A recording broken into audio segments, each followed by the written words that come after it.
So Bob was a pioneer in the field of money and politics and really trying to get to the heart of this issue about how big, powerful interests were influencing our democracies. There was a whole generation of people who really woke up to how are we going to look at these power structures.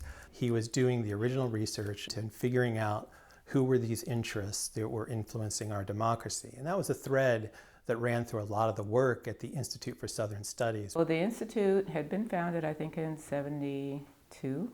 Julian Bond, Sue Thrasher, Howard Romaine were the key founders. The idea behind the Institute was really to try to bring more solid research and to help guide movement organizing, social change organizing in the South. Bob, Sue, and Howard all had come out of SOC, Southern Student Organizing Committee, which was primarily a white organization of students, but who were active in the civil rights movement. They all had a kind of faith-based background. Both of his grandfathers were clergy. One was a missionary, one was a pastor. And when he and his twin, Richard, were born, one of his grandfathers said, Richard will be a pastor and Bob will be a missionary. And Bob feels like that has been true. He is a missionary, but he's a missionary for democracy. In 1973, I moved up here with Jackie, my wife then, and brought Southern Exposure magazine with me at that time. And so there was an office in Atlanta, an office here. Bob, being a student of history, being a student of the politics of the South, saw understanding the political economy of the South as a colony as being a core issue that Southern Exposure and the Institute really needed to illuminate.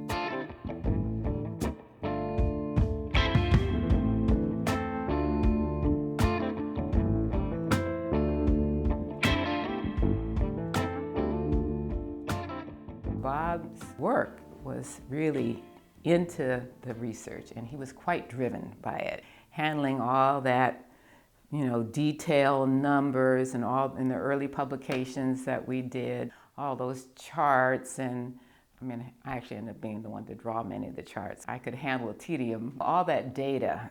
That was all Bob's thrust.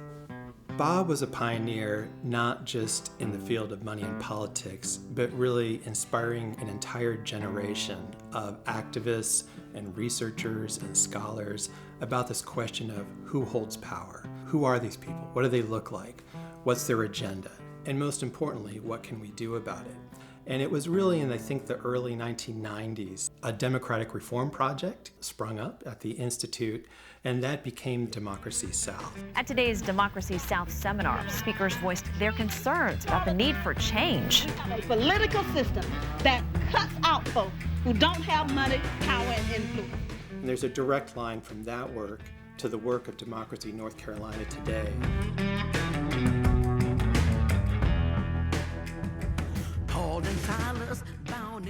What was unique about Bob is that he very much embodied the civil rights movement. He also embodied the anti-war movement. He also was a very religious person, was Southwest at Memphis. He was able to take those parts of himself and help be the glue in between generations. Bob and I got along famously from the beginning. I thought he was a throwback to old 60s liberal. I knew what those folks stood for. North Carolina is not only one of the largest states in the country, it is typical of the states in the country where the huge majority of the campaign financing, the money to run elections, comes from very few people. Terribly corrosive effect on elections. In North Carolina, there was one leading organization with that understanding and said that's going to be the focus of our activity. Democracy North Carolina has played a very special role in doing that. There was a scandal, a campaign finance reform scandal with House Speaker Jim Black. And Bob was the first to really notice some inconsistencies in his campaign finances.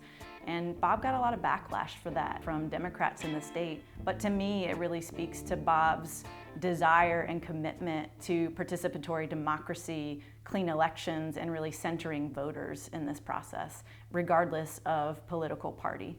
We are a very conservative organization and a very radical organization because we really believe in this foundation of one person, one vote. What we want is the integrity of a government the integrity of a government that works for everybody, that allows everybody to participate, that is not poisoned by money, by special interest.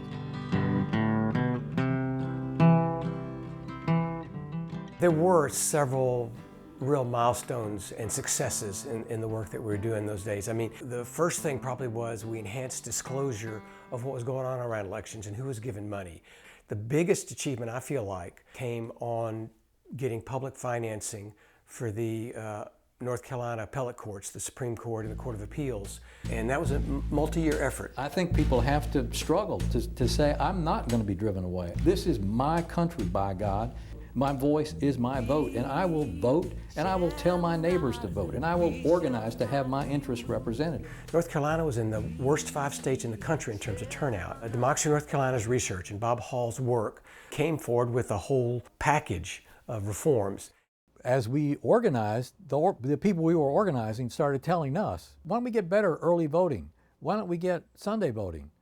Sunday voting during early voting? Wow, that's a cool idea. Souls to the polls. That was 2004. We were getting involved in the election side of things, and the whole idea of same-day registration came from the grassroots, came from the field. They were innovations that nobody was thinking about or talking about in the General Assembly. If it weren't for Democracy North Carolina and the role they played, they wouldn't have been a part of the conversation. And as a result, we have voter turnout that 4 or 5 years ago moved us up above the majority of the states in the country. There's no other organization that has the same knowledge of the nitty-gritty election administration details, really knowing what goes on election day during early voting when people go to vote, like Democracy North Carolina does.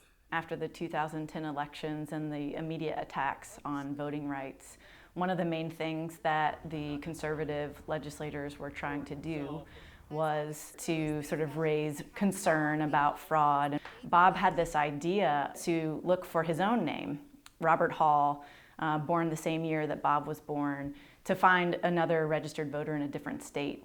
And along with that, he decided to look up some of our state legislators to see if he could find their names on voter registration rolls in other states. And he did. Federal appeals court has struck down a North Carolina voter ID law. Civil rights groups have slammed the law since the beginning, claiming it discriminates against minorities and the poor.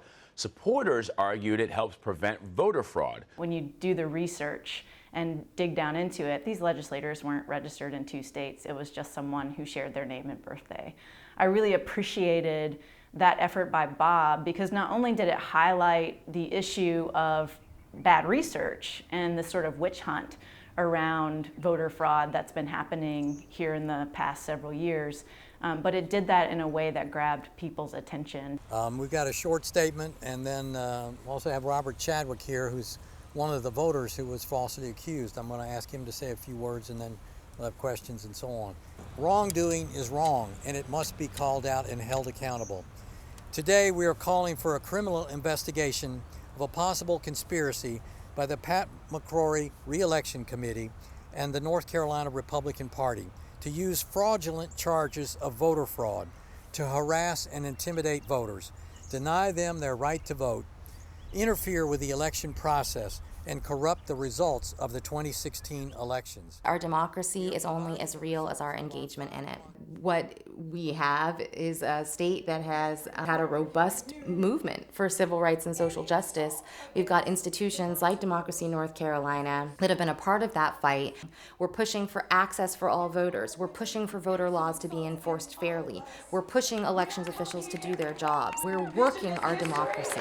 But we come here to protect a sacred history in which too much blood was shed. We come and we stand in the name of Medgar Evers, James Chaney, Andrew Goodman, and Michael Schwerner.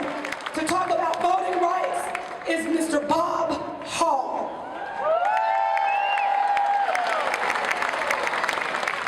Democracy North Carolina is happy to be here.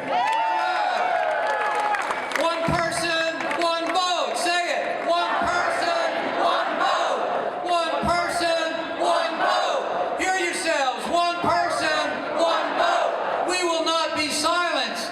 We will be heard. Bob is very clear that the work he does and has done has always been a part of the long civil rights movement. And today he reminds us as staff at MNC that sometimes when we don't get the credit that we feel that we should, that's okay, because it's not about the organizational credit or the organizational brand, it's about our contribution to the broader movement. What I think Bob's work helped him get and understand was, how do you follow these institutional relationships? What does it mean to follow the money? Bob's understanding of the vulnerability of the infrastructure for democracy, I think he was way ahead of the game. Bob had a view of more the advocacy, but it was informed advocacy.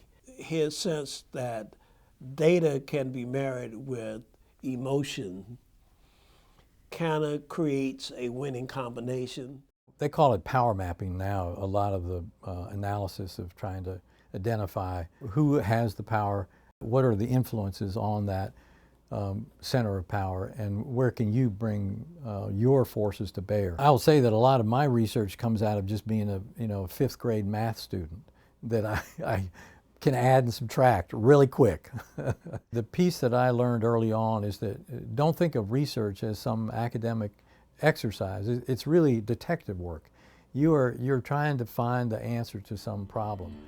Bob has been the repository of good information that he's willing to share about how people vote, how many people vote, what the registration is, and that has helped inform the work that I do. Democracy NC's most significant accomplishment is building out, organizing staff and capacity to scale, and being one of the only organizations to make that level of investment. Particularly around voting rights, a national organization will call and say, we have this great resource. It's a How to Vote in North Carolina guide, and we want to make 300,000 copies of it. And Bob will say, he'll see it. It will actually have incorrect information. Or he'll say directly to them, like, we could actually produce this for ourselves and it would be actually correct, and you could just send us the money.